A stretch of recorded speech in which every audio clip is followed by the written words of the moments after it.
ମାନେ ଦେଖ ଆମ ଘର ଯେଉଁ ଢଳେଇ ପଡ଼ୁଛି କେତେ ଶୀଘ୍ର ଶୀଘ୍ର ଢଳେଇଟା ପଡ଼ିଗଲା। ମୁଁ ଏବେ ମୁଁ ଗୋଟେ ଭିଡ଼ିଓ ଅପଲୋଡ଼ କରୁଥିଲି ସାଙ୍ଗେ ସାଙ୍ଗେ ଦେଖ କେତେ ସୁନ୍ଦର ଭାବରେ ଆମ ମୁରଲୀ ଭାଇ ଏଇ ଘରଟାକୁ ପକାଉଛନ୍ତି ଢଳେଇ। କେତେ ଶୀଘ୍ର ପଡ଼ିଗଲାଣି।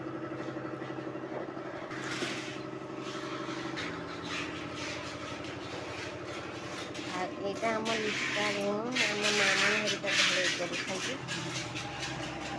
ଲିସା କହୁଛି ମୋ ରୁମ୍ଟା ଢଳେଇ ସଇଲାଣି। ହେଲେ ସାଙ୍ଗମାନେ ଆମର ଏଠି ଘର କାମ ଯେଉଁ ହେଉଛି ଆମେ ଇଆଡ଼େ ପଦାରେ ଆସିକି ବଇଛୁ। ଲିପୁନୁ ଗୋଟେ ଦାନ୍ତ ଭଙ୍ଗା ଆଣିଛି ଯେ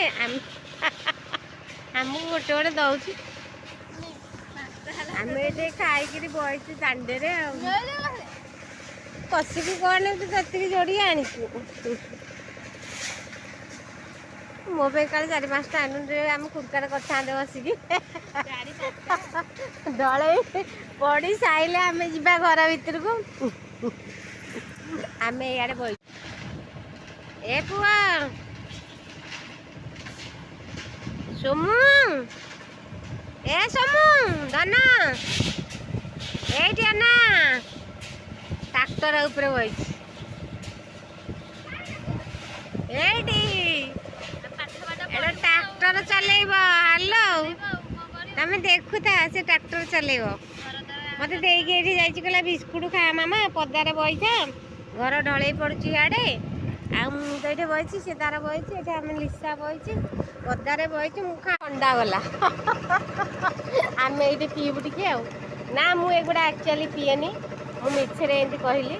ଥଣ୍ଡା ମଣ୍ଡା ବାହାର ଜିନିଷ ମୋର କିଛି ପିଇବାକୁ ଭଲ ପାଏନି। ତାହେଲେ ଚା କପ ସରିଯାଇଛି, ଫେର ଆହୁରି ଚା କପ ଆଇଲେଣି। ଦେଖ ଆମେ ଆସିକି ଫେର ବସି ପଡ଼ିଲୁ କୂଅ ମୂଳରେ। ଆଉ ଆମେ ଆଉ କୁଆଡ଼େ ଯିବୁ? ଆମେ ଜବର ପରିଶ୍ରମ, ଲିସା ଜବର ପରିଶ୍ରମ କରିଛି, ଆଗ ପିଇଦବ। ଓହୋ, ମତେ ସିଏ ଗୋଟେ ଦବ। ଧୋଇଛୁ ତାରା? ଆରେ ଗ୍ଲାସ ଧୋଇଲୁନୁ?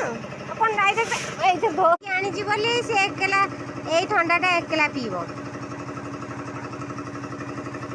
ପୁରା ପପି ଦୋକାନରୁ ଆଇଲୁ। ସରି ପପି ଭାଇ।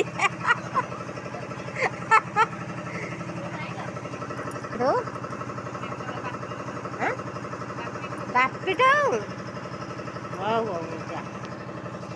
ଆମର ତ ଆଜି ଘର ଫର ନାହିଁ, ଆମେ ଏଇଠି ବସିବା ଆଉ। ଅନେଲେ ମୋ ପୁଅ ପିଇ ପାରୁନି। ପୁଅ ଯିଏ ମିକ୍ସଚର